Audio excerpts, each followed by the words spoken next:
Një sulm i ushtrisë çlirimtare të Kosovës që nisi në orën 3 të mëngjesit të 9 prillit të vitit 1999 në kufirin shqiptaro-shqiptar në Koshare, ishte një hap drejt goditjes përfundimtare të forcave serbe. Duke hap rrugën drejt çlirimit dhe mëvetësisë. Një ditë më vonë, baza ushtarake e së ashtu quajturës Bashkësie e Jugosllavisë, e njohur si Karakolli i Kosharës, ishte në duart e ushtrisë çlirimtare të Kosovës. Betejë e Kosharës, që u konsiderua e mbyllur më 10 qershor, konsiderohet si një nga operacionet më të rëndësishme të ushtrisë çlirimtare të Kosovës, që ndërlidhet me kuadrin strategjik të operacionit Shigjeta për thyerje të kufirit, që rezultoi në dëbimin e forcave serbe, duke krijuar një korridor të sigurt për furnizime e duke paralajmëruar fundin e një pushtimi. Heroi i kombit, Agim Ramadani, i cili në vitin 1998 zhvilloi operacione të suksesshme kundër forcave serbe përreth kufirit Kosovë-Shqipëri, i priu betejës së Koshares, ku edhe ra për të mos vdekur, më 11 prill të vitit 1999, për ta pasuar emrin e tij Brigada 138.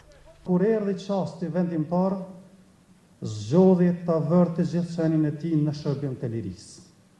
Pikërisht për këtë, ai mbetet jo vetëm heroi i luftës sonë çlirimtare, por edhe figurë që mishëron në mënyrë të veçantë idealin e atë dashurisë së ndërgjegjshme. Si ushtarak karriere, ai zotronte disiplinën dhe ftasinë e duhur për betejë.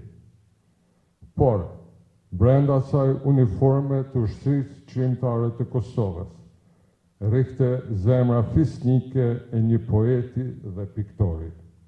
Agim Ramadani, i njohur si Katana, vazhdon të mbetet pasqyre një strategu ushtarak, por edhe të një artisti, duke shfaqur një kombinim unik të ndjeshmërisë artistike dhe disiplinës ushtarake. Ai la jetën në Zvicër për t'u bashkuar me ushtrinë çlirimtare të Kosovës.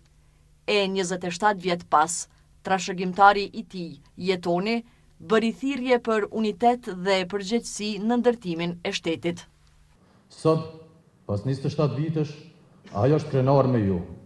Ju që shndruat, që nuk u përkolet, që nuk e lat rrugën në mes. Sepse lufta nuk mbaron me armë, ajo vazhdon në mënyrën se si jetojmë dhe si e mbrojmë njëri tjetrin dhe si e mbrojmë shtetin tonë. Betejë e Koshares mbetet simbol i unitetit dhe përpjekjes për liri, duke shënuar një pikë kthese vendimtare drejt çlirimit të plotë të Kosovës.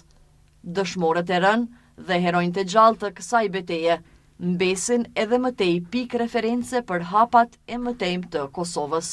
Shqipërinë e duar se jam shqiptar.